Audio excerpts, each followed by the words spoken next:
And good morning, everyone. Happy Thursday morning to you, and welcome back to Morning Musings. My name is Don K. Preston. I'm the president of Preterist Research Institute of Ardmore, Oklahoma. Be sure to visit my website, donkpreston.com, bibleprophecy.com. Okay, here's what happened. I do not know how it happened, but I've produced like 12 videos in response to objections that have been lodged against my new book, Tipple to Telos. Well, somehow or other, I do not know how, might have been simple carelessness on my part. It might have been a technological glitch because, as I've explained, in posting one of my videos just recently, my screen flickered a couple of different times. And the title that I had typed in got changed. And it was just like, flicker, change of title. And I was like, okay, whatever. And so I erased that and typed in again the correct title. Well, as it turns out, when I went ahead and posted that video, it was entirely the wrong video. Different from the title that I had typed in. Some of you have pointed that out to me. And so somehow or other, I still do not know how, but my video number 12 in responding to the objections wound up getting posted like 3 times. And again, might have been simple, brain burp on my part, oversight on my part. I just don't know. I am a total loss as to how all of that happened. But long story short, video number 10 and video number 11 in my responses are simply not to be found. Now, I have gone back, I have looked and looked and looked to find my notes for video number 10. I can't find it. They're not to be found. And I've got a stack of notes right there on my desk, numerically listed of the objections and the videos that I produced. Well, I found my notes for objections for video number 11. I cannot find my notes for video number 10. So I'm just going to say video number 10 got sent off into the nether world of whatever, okay? Not to be found. I'm not going to try to redo that. But today's video is going to be a redo of video number 11, responding to objections. Now, you might be sitting there going, well, if you knew what number 11 was, then you knew what 10 was. Well, that's not necessarily true, considering that I was examining different objections from different people, etc., etc. So, here we go. This is going to be, once again, this is a redo of video number 11. Video number 12 is posted. So this is a retrospective video, if you please. But I did want to make sure that you had available to you my responses to some of the additional objections against my book that have been lodged. And so I'm going to be examining a list of about 7 or 8 objections. Let me see here. I've forgotten the exact number.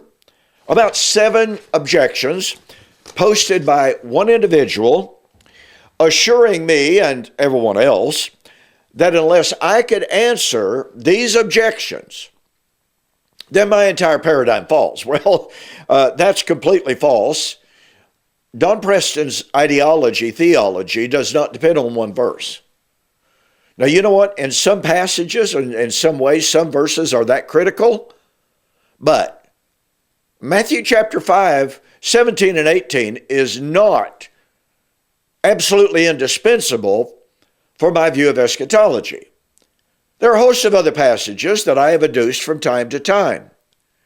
But all of that said, let me begin, and by the way, in one of my former videos, I noticed objection number one that this gentleman offered. And he said, you have to prove that all, in Matthew 5, 17 and 18, when Jesus said, do not think that I am come to destroy the law of the prophets. I did not come to destroy, but to fulfill. For verily I say unto you, until heaven and earth passes, not one jot, not one tittle shall pass from the law, until it is all fulfilled. So this gentleman says, you have to prove that all means all. Well, after an extended discussion back and forth, this individual finally acknowledged that I was right, that all means all. In Matthew chapter 5, 17 and 18. Those are his words, they're not mine. That was his admission. Now, he has since tried to backtrack on that, but nonetheless, he made the admission. So, his second objection, his second claim was, in regard to Matthew 5, 17 and 18, you need to prove that fulfilled also means to remove. Well, my written response on YouTube was, why are you misrepresenting me again? He's done this several times. I have never said that fulfill means to remove. Now look, I challenge anyone.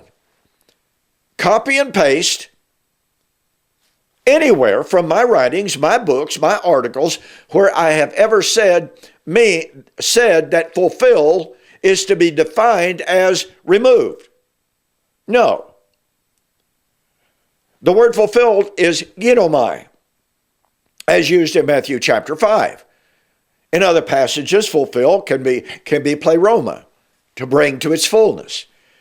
But the point of fact is, fulfill, ginomai, for instance, means to bring to pass, to come to reality.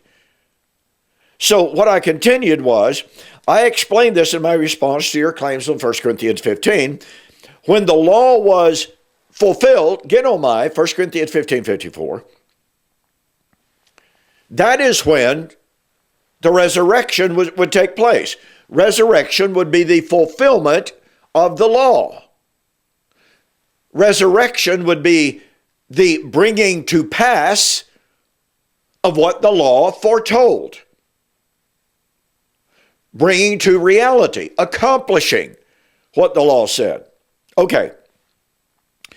This is precisely what Jesus said in Matthew 5, 17 and 18. He said, not one jot, not one tittle of the law will pass until it is all fulfilled. Jesus didn't say, not one jot or one tittle shall pass from the law until it passes. You see, this gentleman's argument, a false argument, a false representation of my belief, he has Preston saying, not one jot or one tittle shall pass from the law until it passes, i.e. is fulfilled. But once again, that's not what I said. I've never said that. No, I stand with Jesus. Not one jot, not one tittle shall pass from the law until it is all brought to reality, until it is all accomplished, until it all comes to pass. Fulfillment brings about passing. Fulfillment is not the passing. And so, this gentleman has, number one, misrepresented me. Number two, misrepresented what Jesus said. Fulfillment is not passing. Fulfillment brings about the passing. This is very powerful. Okay, the next point that he made was, you need to prove that until also means to cease when the point is reached. My written response to him was, I said with Jesus that the law would not pass until it was fulfilled. Now, folks, I've said this many times. One of the most basic rules of hermeneutic is that you take the normal primary definition of a word, unless and until, pun intended, context demands that the normal definition does not work. The normal definition of until means up to the point of and not afterwards. It has a terminal meaning. In other words, now here's what's critical to note in Matthew 5:17 and 18, as I have pointed out many times. The passing of the law is the focus of Jesus' discussion. Do not think that I came to destroy the law and the prophets. See, the focus is on the question, is the law going to pass? Do not think that I came to destroy, but to fulfill, until heaven and earth passes. Now, would heaven and earth have to pass, according to Jesus, for the law to pass? Well, until heaven and earth passes, not one jot or one tittle shall pass from the law until it is fulfilled. You got until being used twice. Now this is critical because as we will come here in a moment to examine this gentleman's next objection, this totally destroys his objection. Until heaven and earth passes, not one jot, not one tittle shall pass until it is all fulfilled. Now, since Jesus says that the passing of the law is the subject of the discussion, and he says it would not pass until it was fulfilled, then that demands that the terminal definition of until is the proper definition. Now, this individual gave several examples. You know, he went looking here and he went looking there to find some passages in which the word until doesn't have the terminal definition. Now look, folks, I've said this many times before. Just because you can run to another passage and you can find where a word or term or a phrase is used differently than it's used over here does not mean that you can impose this definition onto this text. That's called illegitimate totality transfer. It is an improper hermeneutic. It is a violation of proper exegesis. And yet that's exactly and precisely what this individual and others who did the same identical thing, by the way. Oh, look, Don, Paul told Timothy, until I come, give attendance to reading, exhortation, and to doctrine. Now, Don, you don't believe that Paul was telling Timothy, now you continue to publicly read the scriptures, to exhort the brethren, and to teach doctrine until I come. And the minute I come, you stop doing all that kind of stuff. No, I've never said that, and obviously that's silly. Death was in the world. Death reigned from Moses, death reigned from Adam until Moses. Now, Don, you don't believe that death ended, sin ended with the entrance of Moses and the law? Oh, no. The law was added that sin, and thus death, might abound. Romans 5:21. So see, Preston, until doesn't mean terminal here. Well, that's exactly right. I've made the argument many times. Once again, the subject in those passages is not the subject of Matthew 5. The subject of Matthew 5 is the passing of the law. Would the law pass? Yes, when heaven and earth passed. Would the law pass? Yes, when it was all fulfilled, every jot and every tittle. So once again, this individual's argument, his challenge, is a great illustration of how people are willing to practice bad hermeneutic. And they offer argumentum ad desperatum. What this individual and all others who make this argument have to prove is that the other texts that they adduce to bring forth the idea that until doesn't mean terminal, they have to be able to prove that Matthew 5 is not being used in a terminal case. Once again, because until in 1 Timothy 4:14 is not terminal, doesn't mean it's not terminal in Matthew 5. Apples and oranges, ladies and gentlemen, it is a completely specious argument. Well, the next objection, the next challenge this individual posed was, you need to prove that the heaven and earth in that verse represent the old covenant system. Here's what I responded with. Actually, you have proven this for me already. And he had. He had written, quote, I do not believe animal sacrifices and fleshly circumcision are still valid and binding laws today, unquote.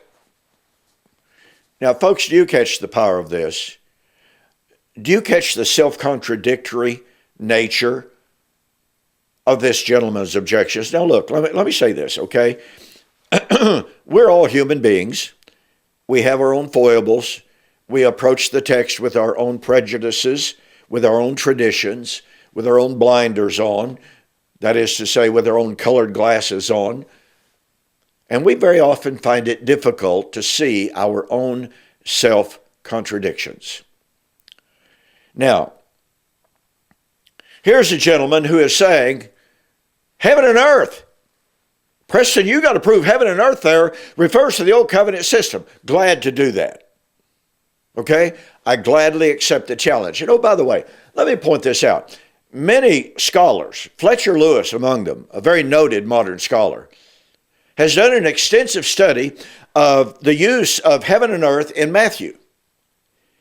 And Fletcher Lewis came to the conclusion that in the Gospel of Matthew especially, there is a consistent use of the term heaven and earth referring to the old covenant law system.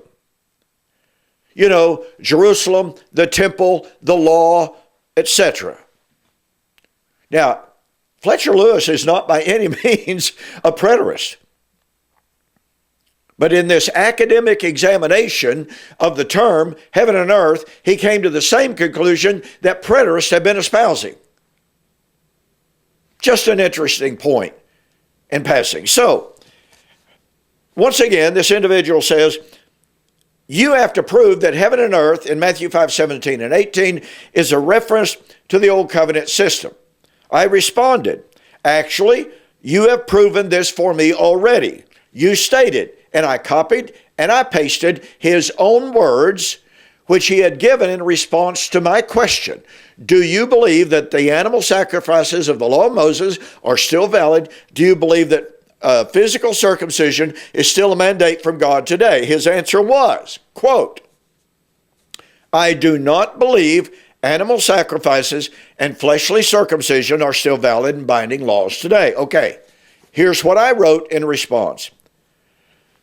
Okay, heaven and earth, until heaven and earth passes, not one jot or one tittle of the law shall pass away. But, according to him, a lot of the jots and tittles of the law have passed away.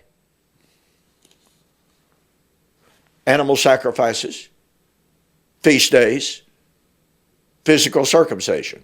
All of those jots and tittles of the law have passed away. Therefore, since heaven and earth had to pass away,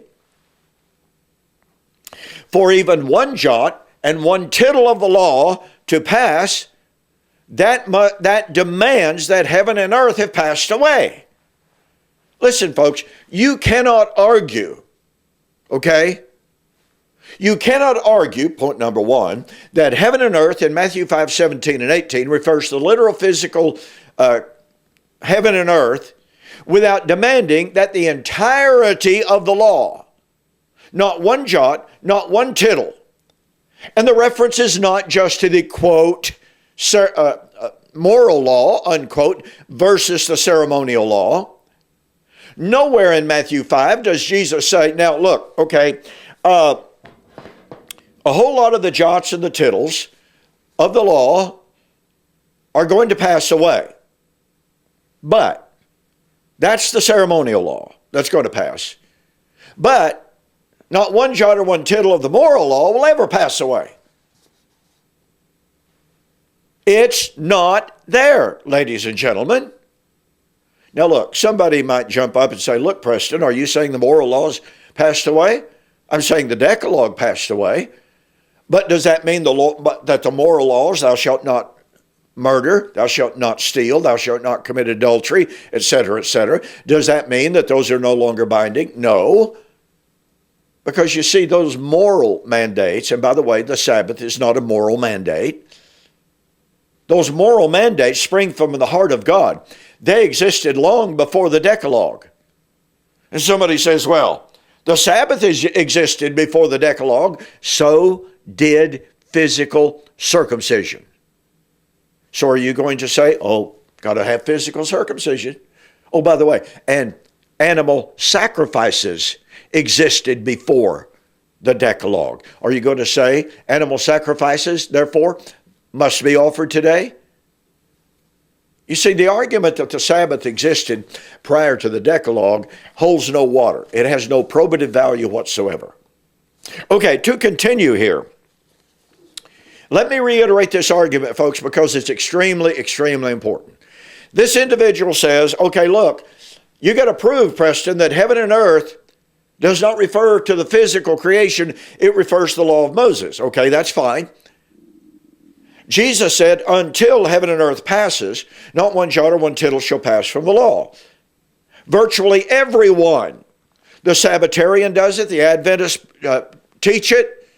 All of those on my YouTube video who have been objecting to my book, they believe it. They say, oh, well, you know, animal sacrifices, physical circumcision, those things have passed away. Well, okay, not one jot or one tittle shall pass from the law until it's all fulfilled. Therefore, since a whole bunch of jots and tittles, animal sacrifices, feast days, physical circumcision have passed away, then heaven and earth, in some sense, has passed away. It's unavoidable. It's inescapable. It is irrefutable. And by the way, this individual has never responded to this argument at all. Okay, I'm going to leave it at there for number 11. And I've got to go back and double check and make sure that I covered the rest of his objections all the way through number 7. I believe that I did in number 7 or number 12. So, once again, this is a redo of number 11. Hope I'm not leaving anything out. If I am, I'll look very carefully and I'll make sure that I cover it. Thank you for joining me for this morning's Morning Musings. Now look, remember, all of these objections have been placed in against my new book, Temple to Telos. This is a powerful, powerful book. And one of these days, I don't know when, Lord willing, if I have the time to do it, I'm going to be revising the book, and I'm going to be including an examination, a written examination of the objections that have been lodged against my book. In the meantime, do yourself a favor, go to my website, donkpreston.com, bibleprophecy.com, and order the book, Temple to Telos. This is, U.S. orders only, basically. If you want a copy and you live out of the United States, contact me for the possibility of purchasing a PDF at a greatly reduced price. But also, let me remind you, we are running out of time for the month of March 2023 to take advantage of my fantastic 2-book offer. 8070, A Shadow of the Real End, ? And The Elements Shall Melt with Fervent Heat. If you purchase these books separately and paid separate shipping, it would cost you almost $48.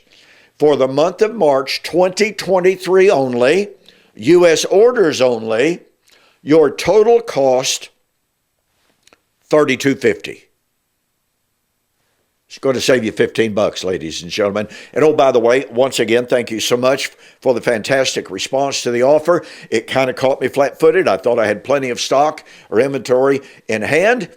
I've run out. So I'm waiting on inventory. And if we have to put your order on back order, okay, which we'll have to do undoubtedly, but when we finally ship your order, I'm going to give you a free copy of Can God Tell Time? In the meantime, just go ahead and go to my website, donkpreston.com, bibleprophecy.com, and beautiful banner right up at the very top. Just click on it, order the special, and we'll let you know if we have to back order, okay? Which is almost undoubtedly true. But you'll get a free copy of Can God Tell Time? Okay, I'm completely out of time. Thank you so much for joining me on this morning's Morning Musing. Don't forget to join me tomorrow as we continue our examination, our review, and response to Steve Gregg's book, Why Not Full Preterism. You do not want to miss that. Guarantee you. I'll see you on the flip side.